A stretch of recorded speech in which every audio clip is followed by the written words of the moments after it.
you're learning to draw comic art, odds are you're starting out by teaching yourself. But what many self-taught learners don't realize is that they would see great results and climb quickly to become that comic professional they want to be if they would only put a little structure into their studies. So in this video, I'm going to give you just that and show you my personal template to teach yourself how to draw comics. It's reverse engineered from my own experience of teaching myself the skills that now get me professional work. So in my template for self-taught comic learners, there's 5 steps. Step 1 is to find a good art lesson. So what makes something good? And in this context, I mean 2 things. Is it good in terms of quality? Does it have clear explanations, examples, and applications, all by a skilled teacher? More on that soon. And 2, is it good for you? Meaning, is it right for you? Well, the easiest way to do this is to find an art guide, someone to help steer you in the right direction. It can come from any artist who has work that you like and that you trust. And it's something that I started offering over at goodjoe.art.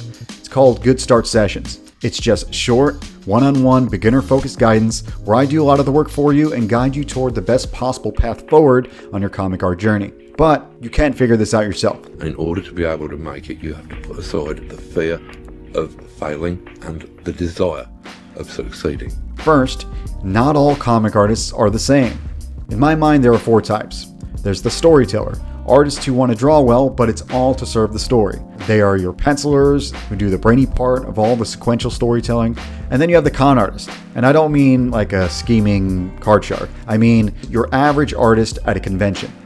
These are illustrators who don't necessarily want to focus on sequential art, but just want to make the coolest images within the comic art style. Then you have the collaborator. They're basically artists who don't want to deal with the heady part of storytelling either, but they do want to make cool images and they do want to work somehow within the narrative.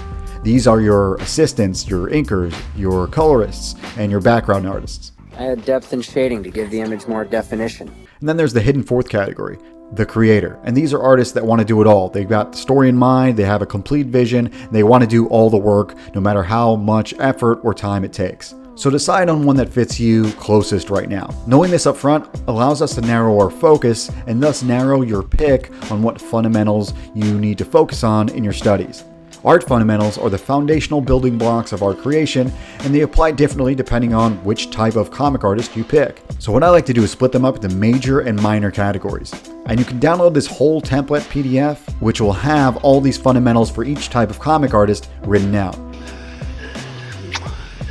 So without a guide, how do you figure out which fundamental to learn first? Well, note that the categories imply importance here. The major fundamentals are the ones that you want to learn first and should be drilled at maximum effort, while the minor fundamentals take slightly less priority and are studied with less intensity. So now you have a general direction for picking a fundamental to learn. Finding a quality resource is another topic entirely, but I'm making a curated resource index for everyone to use. It'll be complete with my recommendations for the must-see lessons found around the internet. Feel free to tell me in the comments which is your favorite tutorials out there, and so I can review them and possibly put them into the index. But if you're doing this on your own, do what common sense tells you and search the internet. Read some comments on which videos, books, and written tutorials are worth your time. For example, let's start with the basics. I find that every course out there has an intro video or a free demo that gets you into the practice of drawing circles, straight lines, and experimenting with a few tools, so look for those. This is the simple action of putting pencil to page, starting to draw, and getting into the right mindset. And you're going to get a ton of results here. I think Proco is a powerhouse in this area, and his results are some of the ones that pop up immediately. This section is quick and painless, but I do have some tips here. I'd advise you not to take notes on your first watch or read of the material. What? On the second viewing, that's when you'll have a much better time doodling and taking notes. First thing, you're going to write down the basic principles of the fundamental being taught. And I don't care if you remember them already from the video, you're going to write them because it'll help you remember. All the while, you're going to gauge how well they teach and how much you're picking up from the lesson. Pretty much, you're going to keep score on if you like the lesson or not and keep that for future note. Step 3 is drilling the art lesson. And that means first, redrawing the sample instructional material that the teacher is demoing within the video or within the blog or the book. And now for the fun drills, and the huge advantage you have as a self-taught learner. You get to create your own custom drawing exercise since you don't have a teacher restricting your assignments. Instead, you're going to create a repeatable exercise that will align with your goals, interests, and aspirations in comic art. By recognizing what you like about comics and in media in general, this gives you an endless pool of motivation to draw from. By turning those boring exercises of drawing apples or circles or generic bullshit into exciting draw sessions that you actually like, you're going to remember the concepts more and you're going to draw way more than you normally would. So here's an example. If in the lesson the instructor drew 5 core simple volumes to explain perspective and perspective drawing, and you have an obsession with sci-fi stuff like Star Wars or Green Lantern or something, then you're going to draw the simplified versions of these cool sci-fi objects that you like within the realm of learning this fundamental. Your exercise is now way more than boring reps. So you're going to drill these over and over, as much as you want or as little as you want, but remember, it's always better to draw more. Step 4. We've already applied these concepts to referenced media that you like.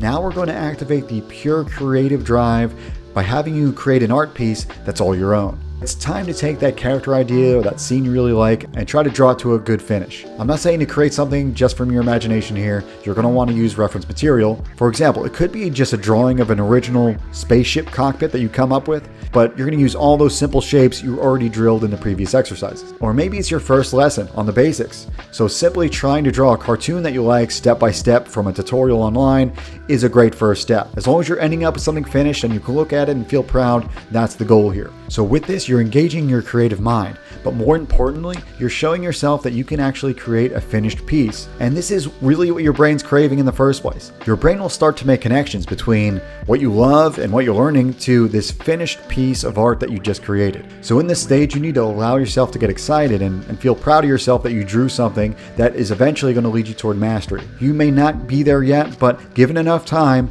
these are the steps that will get you there.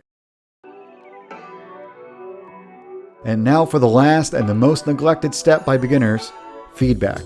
It's very simple, really. In order for you to learn and do better, all you have to do is reflect on what you've done so far. Having a mentor, teacher, or a guide is a plus, but this is totally doable by yourself. In fact, everything you want to achieve within the skills of comic art are found within the mistakes of your last lovely but flawed drawing. And when you learn from your mistakes, that's when this template is fully charged and fully activated. All you have to do is pick a couple things that you don't like from your last drawing and do better next time. And there will be a next time because, like I said, this template is a repeatable cycle. You're going to do this with every fundamental down the line. Just make sure you put priority to the fundamentals on the major side of the list. And for the last bit of advice, if all this is too much for you to deal with and you just want to draw, by all means, just draw. Either way, using this template is only half of it. It's the physical side. If you really want to develop quickly, watch this next, where I show you what it really means to be an artist.